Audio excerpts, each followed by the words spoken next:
Stock market में जब investment के लिए बात करेंगे ना दोस्तों, तो दो इम्पोर्टेंट बातें हैं, एक तो ईपीएस ग्रोथ और एक होता है रेवेन्यू ग्रोथ। ईपीएस ज़्यादा इम्पोर्टेंट है। तो आपने देखा, हाँ, ईपीएस बढ़ के एक का 20 करोड़ से 20 से 40 हो गया, ईपीएस तो 2x हुआ है। लेकिन उससे बेहतर वो है जो 20 से 90 हो गया है, लगभग 5x होने को है। और कोई ऐसी भी कंपनी मिल सकती है जिसमें आपको ईपीएस कई गुना होते हुए दिख रहा है।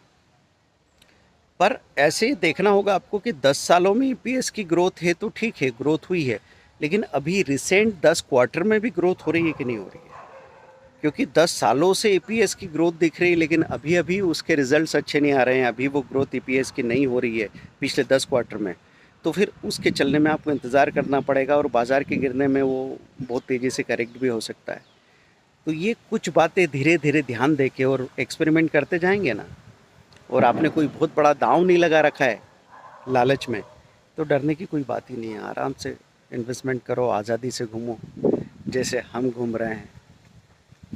और जब आपको दुनिया को ये साबित नहीं करना होता है कि भाई मैं एक इम्पोर्टेंट आदमी हूँ, तो फिर आप ज़िंदगी में अपनी मर्ज़ी से घूमते हो, अपने तरीके से कपड़े पहनते हो, अपने तरीके से लोगों से जुड़ते हो। सब आज़ादी, आज़ादी से बड़ी दुनिया की कोई चीज़ नहीं है दोस्तों, इसका कोई रिप्लेसमेंट नहीं है।